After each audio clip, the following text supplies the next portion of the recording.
જેતપુરના pipeline પ્રોજેક્ટનો પોરબંદરમાં જોરદાર વિરોધ કરવામાં આવી રહ્યો છે। પાઇપલાઇન પ્રોજેક્ટ બંધ થાય તેવી માંગ કરવામાં આવી રહી છે। ઉદ્યોગોનો કચરો પોરબંદરના દરિયામાં ન ઠાલવવા પ્રબળ માંગ થઈ રહી છે। પોરબંદરના લોકોનો પ્રોજેક્ટને લઈ સરકાર સામે ભારે આક્રોશ જોવા મળ્યો।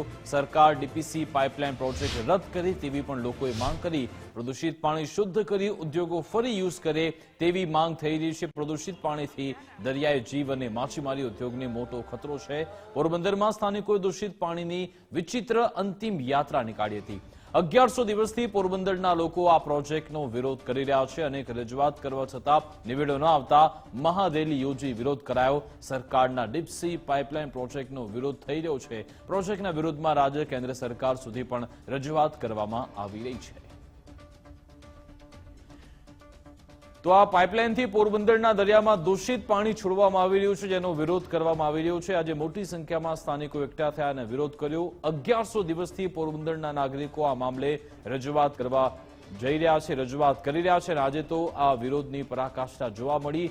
હજારોની સંખ્યામાં લોકો રસ્તા પર ઉતરી આવ્યા। આ પ્રોજેક્ટના વિરોધમાં રાજ્ય અને કેન્દ્ર સરકાર સુધી પણ રજૂઆત કરવામાં આવી છે અને અગાઉ પણ પૂર્વ ધારાસભ્યો પણ આ મામલે રજૂઆત કરી ચૂક્યા છે, વિરોધ નોંધાવી ચૂક્યા છે। તેવામાં હવે આખો વિરોધ નાગરિકોએ પોતે શરૂ કર્યો છે। દૂષિત પાણીના વિરોધમાં અંતિમ યાત્રા પણ નીકાળવામાં આવી હતી। આ પ્રોજેક્ટ બંધ થઈ જાય તેવી માંગ કરવામાં આવી રહી છે। પોરબંદરના હજારો લોકો સ્વયંભૂ આજે આ મહારેલીમાં જોડાયા હતા। વિવિધ બેનર્સ, પ્લેકાર્ડ સાથે રેલીનું આયોજન કરવામાં આવ્યું હતું। જેતપુરનું જે ખરાબ પાણી અહીંયા પોરબંદરમાં દરિયામાં ઠલવે છે એનો હું સખત વિરોધ કરું છું, જેનાથી પોરબંદર દરિયા સૃષ્ટિને જીવસૃષ્ટિને નુકસાન થાય છે। ખેતરોમાં જે પાણી લીકેજ થશે એમને ખેતરોને નુકસાન થશે, જેમને લીધે હું એનો સખત વિરોધ કરું છું। કે જે જેતપુરનું કેમિકલ યુક્ત જેને કદડો જ કહેવાય એ પાણી આપણા પોરબંદરના દરિયામાં ઠાલવવામાં આવે છે। તો જે સારું પાણી હોય તો એ જેતપુરમાં જઈને રીપ્રોસેસિંગ કરીને ત્યાં જ વાપરવામાં આવે તો સારું। તો અહીંયા પોરબંદરના દરિયામાં શું કામ ઠાલવવામાં આવે છે, એ અમારો વિરોધ છે।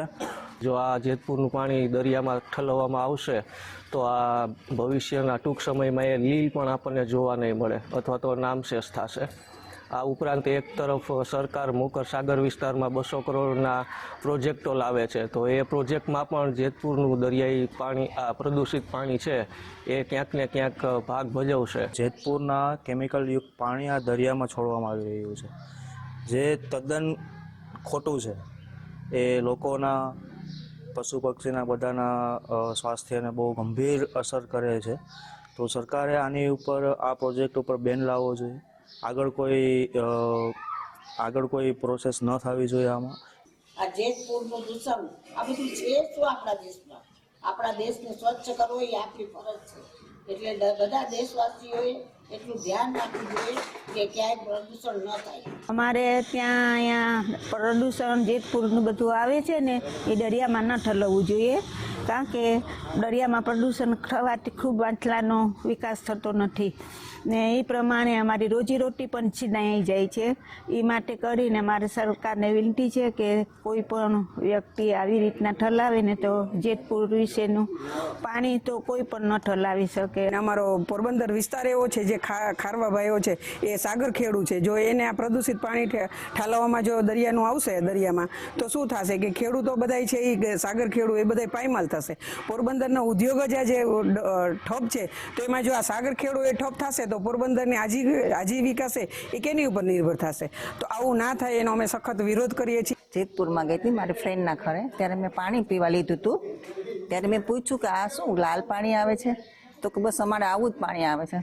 તો જેતપુરવાળા કોઈ બોલી ન શકે, એ પછી એ પોરબંદરમાં ઠલાવવા માંડ્યા પાણી, તો આપણે બધા પોરબંદરવાળા થોડા ચૂપ રહે। આ જેતપુરના પાણીનો જે પ્રદૂષિત પાણી દરિયામાં ઠાલવવાની જે યોજના ચાલી છે એનો સખત વિરોધ કરે છે પોરબંદર આખું। કારણ કે સરકાર એક બાજુ એમ કહે છે કે પોરબંદર માધુપુરના દરિયાને રમણીય બનાવવો ને બીજી બાજુ એમ કહે કે જેતપુરનું પાણી નાખે તો એવું પાણી આવે તો કયા પર્યટકો દરિયામાં નાહવા પડશે? એટલે પોરબંદરના જેતપુરનું પાણી તો કોઈ હિસાબે આ દરિયામાં ના આવવું જોઈએ।